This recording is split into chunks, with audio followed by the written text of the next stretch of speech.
नमस्कार सभी को, बहुत बहुत स्वागत है आप सभी का चैनल संकल्प एकेडमी पर। मैं वदना पांडे आज इस वीडियो में आपके साथ रश्मिरथी खंड काव्य के सारांश पर बात करने आई हूँ। रश्मिरथी खंड काव्य जो है वो नेट के पाठ्यक्रम में लगा हुआ है इकाई 5 के अंतर्गत, और इसमें हम बात करेंगे इसके सभी सर्गों की और सर्गों के सारांश के बारे में। जैसा कि आप सभी जानते हैं कि ये खंड काव्य जो है ये रामधारी सिंह दिनकर जी द्वारा रची गई एक बहुत प्रसिद्ध कृति है, जिसका आधार महाभारत है। यानी इस खंड काव्य की जो कथा है उसका आधार महाभारत है। और खंड काव्य में दिनकर जी ने कर्ण की कथा का वर्णन किया है। कर्ण जिसे परमवीर महादानी के रूप में चित्रित किया गया है, और दिनकर जी ने इस खंड काव्य की घटनाओं एवं परिस्थितियों को जो भावात्मकता के धरातल पर संजोया है उसे 7 सर्गों में विभाजित किया गया है। 7 सर्ग जो कि इस प्रकार हैं। प्रथम सर्ग है कर्ण का शौर्य प्रदर्शन, द्वितीय सर्ग है आश्रमवास, तृतीय सर्ग है कृष्ण संदेश, चतुर्थ सर्ग कर्ण के महादान की कथा, पंचम सर्ग माता की विनती, षष्ठम सर्ग शक्ति परीक्षण और सप्तम सर्ग कर्ण का बलिदान। आज हम इस वीडियो में प्रथम, द्वितीय और तृतीय सर्ग तक के सर्गों का सारांश लेने वाले हैं, और पार्ट 2 में इसके बाद के 4 सर्गों को लेने वाले हैं। तो पार्ट 1 में हम प्रथम, द्वितीय, तृतीय सर्ग की सारांश यानी उसकी कथा को आप तक शेयर करेंगे। और ये बहुत इम्पॉर्टेंट है रश्मिरथी खंड काव्य। जो लोग भी नेट की परीक्षा में बैठ रहे हैं या टीजीटी, पीजीटी, एलटी ग्रेड की तैयारी कर रहे हैं, उनके लिए ये बहुत अच्छे से जानना ज़रूरी है कि किस सर्ग में कौन सी कथा या किस टॉपिक से उसे दिनकर जी ने संजोया है। तो चलिए हम शुरू करते हैं। सबसे पहले प्रथम सर्ग जो है कर्ण का शौर्य प्रदर्शन। प्रथम सर्ग के बारे में बात करें तो इसमें दिनकर जी ने दिखाया है कि कर्ण का जन्म कुंती के गर्भ से हुआ और उसके पिता सूर्य थे। आप सभी जानते हैं कि पिता जो सूर्य हैं, सूर्य ने वरदान दिया कुंती को, और जब उन्होंने ये बात कही कि लोक लाज के कारण वो गर्भ से जन्म नहीं देना चाहती हैं, तो उन्होंने कहा ठीक है, इसका बच्चे का जन्म कर्ण से हो जाएगा, कान से हो जाएगा, जिसके कारण उसका नाम कर्ण पड़ता है। तो इसमें कथा इन्होंने इस प्रकार से दी कि लोक लाज के भय से जब कर्ण पैदा हुआ तो कुंती ने नवजात शिशु को नदी में बहा दिया, और जिसे एक सारथी सूत जिसे कहते हैं उसने बचाया, और उसे अपने पुत्र रूप में उन सूत दंपति ने स्वीकार किया, उसका पालन पोषण किया। और कर्ण क्योंकि जन्म से जो है ब्राह्मण थे, ठाकुर थे, और मतलब क्षत्रिय थे, और पालन पोषण उनका सूत के घर में हुआ, लेकिन फिर भी वो उन्होंने अपने, क्योंकि जो चीज़ें गर्भ में माता से मिलती हैं वो बच्चे के जीवन का आधार होती हैं, तो उन्होंने अपने महत्वाकांक्षा पर विजय नहीं पाई। महत्वाकांक्षाएं उनकी ज़्यादा थी, और महत्वाकांक्षा के आधार पर उन्होंने एक धनुर्धर, शूरवीर, शीलवान और दानवीर के रूप में अपना चरित्र विकास किया। ये महान धनुर्धर बनना चाहते थे, और एक बार ये द्रोणाचार्य का जो है द्रोणाचार्य ने कौरव और पांडव राजकुमारों के बीच में शस्त्र कौशल का एक प्रदर्शन रखवाया। सार्वजनिक प्रदर्शन था जिसमें सभी दर्शक जितने थे वो सब अर्जुन की धनुर्विद्या को देखना चाहते थे। अर्जुन ने जब धनुर्विद्या का प्रदर्शन किया तो लोग उसको देखकर दंग रह गए। तभी वहाँ पर कर्ण आते हैं और आकर के सभा में उपस्थित होकर के अर्जुन को द्वंद्व युद्ध के लिए ललकारते हैं। तो जब ऐसा होता है तो कृपाचार्य उठ खड़े होते हैं, और उन्होंने कर्ण से उनकी जाति पूछी, गोत्र के विषय में पूछा, और पूछा कहाँ के राजकुमार हो।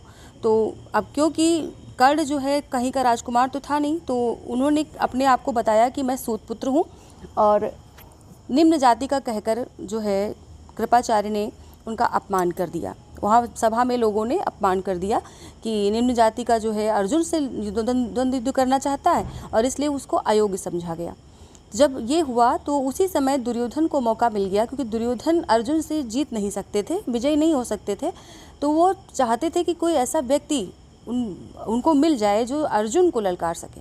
तो दुर्योधन तुरंत खड़े होते हैं, और कर्ण की वीरता, और ख़ासकर यहाँ पर एक दुर्योधन का चरित्र निर्माण भी यहाँ पर अच्छे से दिखाया गया है कि उन्हें इस तरह से पेश नहीं किया गया, प्रस्तुत नहीं किया गया कि वो कोई दुश्मनी में या अर्जुन के विरोध में कर्ण को राजा बना रहे हैं, बल्कि कर्ण की वीरता को देख करके और उसके तेजस्वीपन को देख करके बहुत प्रभावित होते हैं और उसे अंग देश का राजा घोषित कर देते हैं। क्योंकि दुर्योधन राजकुमार थे तो उनको ऐसा अधिकार था कि वो किसी को भी छोटे से प्रदेश का राज्य दे सकते थे, राजा घोषित कर सकते थे। तो साथ ही उन्होंने अपना मित्र भी उसको स्वीकार किया। गुरु द्रोणाचार्य भी कर्ण की वीरता को देख करके बहुत चिंतित हो उठे और द्रोणाचार्य जी से एक बार कर्ण की भेंट पहले भी हो चुकी है, जो आपने एकलव्य की कहानी सुनी। वैसे इस खंड काव्य से उसका कोई लेना देना नहीं है, लेकिन शुरुआत में कि जब कर्ण ने देखा कि वो द्रोणाचार्य से धनुर्विद्या सीखने गए तो उन्होंने उनकी जाति और कुल गोत्र पूछ करके उनको धनुर्विद्या सिखाने से रोक दिया कि मैं तुम्हें नहीं सिखा सकता हूँ, मैं राज्य के राजकुमारों को ही, राजा के राजकुमारों को ही सिखाता हूँ। तो उसके बाद जब द्रोणाचार्य ने ये देखा कि कर्ण की वीरता इतनी मतलब महान है, इतना ज़्यादा तेजस्वी है वो, तो वो चिंतित हो उठे और उन्होंने कुंती भी कर्ण के प्रति किए गए बुरे व्यवहार के लिए उदास हुई। कुंती को ये एहसास हो गया, ये पता चल गया जब उन्होंने कर्ण को देखा कि हाँ ये उन्हीं का पुत्र है, क्योंकि उनके कर्ण कुंडल जो थे वो उनको जन्म से मिले हुए थे, जो कवच मिला था शरीर पर वो उनको जन्म से मिला हुआ था। तो इसीलिए वो पहचान गई अपने बेटे को और उसके साथ जो बुरा व्यवहार सभा में किया गया उसके लिए बहुत उदास भी होती हैं। इसके बाद हम अब बात करेंगे दूसरे सर्ग की, द्वितीय सर्ग की। द्वितीय सर्ग में यहाँ पर इसका नाम रखा गया है आश्रमवास, और इसमें दिनकर जी ने जो आश्रमवास के नाम से कि इसमें जो राजपुत्र थे, राजपुत्रों के विरोध से दुखी होकर के कर्ण जब ब्राह्मण रूप में परशुराम जी के पास धनुर्विद्या सीखने के लिए जाता है, यानी कि जब राजपुत्रों ने उसका विरोध किया, जब वो धनुर्विद्या सीखने के लिए परशुराम जी के पास जाता है और परशुराम जी ने बड़े प्रेम से जो है कर्ण को धनुर्विद्या सिखाई। उसमें क्या होता है कि उसने छल से परशुराम जी से धनुर्विद्या सीखी। उसने अपने आप को क्षत्रिय बताया था और उन्होंने क्षत्रिय जान करके ब्राह्मण रूप में जो है बताया था ब्राह्मण, और ब्राह्मण के रूप में परशुराम जी से उसने धनुर्विद्या सीखी। तो क्या हुआ कि एक दिन परशुराम जी कर्ण की जंघा पर सिर रख कर के सो रहे होते हैं और तभी एक कीड़ा जो है वो कर्ण की जंघा पर चढ़ कर जो है उसका खून चूसने लगता है और बहुत ज़बरदस्त उसने काटा कर्ण की जांघ पर, जिससे कि बल्कि जांघ पर काट करके चूसते चूसते जो है कीड़ा अंदर ही प्रविष्ट हो गया और उसके बाद उससे बहुत सारा खून बहता है। तो इतना खून बहने लगा और कर्ण को असहनीय पीड़ा हो रही थी, लेकिन वो चुपचाप जो है बैठा उस पीड़ा को सहन कर रहा था। कहीं गुरुदेव परशुराम की निद्रा में कहीं कोई विघ्न न पड़ जाए, इसलिए वो आराम से नहीं बहुत शांति से उस दर्द को बर्दाश्त कर रहा था, उस पीड़ा को चुपचाप सह रहा था। और उसके बाद क्या होता है कि जो वो खून बह रहा होता है वो खून गुरुदेव के से शरीर से स्पर्श होता है और जैसे स्पर्श होता है वो गर्म होता है खून, और जैसे स्पर्श होता है उनकी जो है निद्रा भंग हो जाती है और परशुराम जी जो है वो एकदम क्रोधित हो जाते हैं और कहते हैं तुम ब्राह्मण नहीं हो सकते, क्योंकि ब्राह्मण को इतना दर्द बर्दाश्त करने की क्षमता ही नहीं होती है। तो अंत में कर्ण ने फिर अपनी वास्तविकता बताई कि वो क्षत्रिय है, क्षत्रिय नहीं सूतपुत्र है। लेकिन परशुराम ने कर्ण से ब्रह्मास्त्र के प्रयोग का अधिकार छीन लिया। जो उन्होंने ब्रह्मास्त्र की विद्या सिखाई थी उसका प्रयोग का अधिकार उन्होंने छीन लिया। उसे श्राप दे दिया कि जब कर्ण गुरु के ऐसा श्राप दे दिया कि जब तुमको अंत समय में विद्या की सबसे ज़्यादा ज़रूरत होगी धनुर्विद्या की, तो तुम सब चीज़ें जो है उनका प्रयोग नहीं कर पाओगे। तो कर्ण गुरु के चरणों में गिर जाता है और चरणों को स्पर्श करके उनसे क्षमा याचना करके फिर वहाँ से चला आता है। इसके बाद बात करते हैं तृतीय सर्ग की। तृतीय सर्ग में कृष्ण संदेश के नाम से इसको लिखा गया। इसका टॉपिक जो है वो कृष्ण संदेश है। तो इसमें दिनकर जी ने ये वर्णित किया है कि 12 वर्ष का वनवास और अज्ञातवास जो पांडवों को दिया गया था कौरवों की तरफ से, कि 12 साल का वनवास और उसके बाद अज्ञातवास। अज्ञातवास का मतलब कि जिसमें किसी को भी उनकी पहचान न पता चल सके, तो 1 वर्ष का वो रखा गया था। तो उसकी जब अवधि समाप्त हो जाती है और समाप्त होने के बाद पांडव अपने नगर इंद्रप्रस्थ लौटते हैं तो दुर्योधन से अपना राज्य वापस मांगते हैं। लेकिन दुर्योधन पांडवों को जरा सी भी मतलब एक सुई की नोक के बराबर भी जमीन देने से या भूमि देने से इनकार करता है। तब श्री कृष्ण जो है एक प्रस्ताव लेकर के, संधि प्रस्ताव लेकर के कौरवों के पास आते हैं और इस पर दुर्योधन जो है उस संधि प्रस्ताव को स्वीकार नहीं करता, अस्वीकार करता है।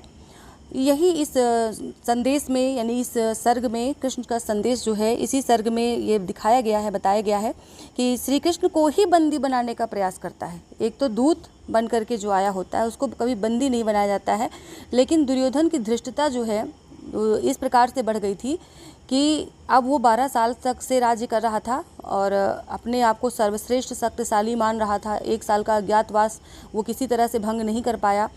तो उसके बाद जब श्री कृष्ण को दूत बनाकर भेजते हैं पांडव, तो उसे ही, यानी कृष्ण को ही बंदी बनाने का प्रयास करता है। और श्री कृष्ण ने अपना विराट रूप दिखाया, उसी समय वो अपना विराट रूप दिखाते हैं और दिखा करके अपना विराट रूप उसको भयभीत कर देते हैं।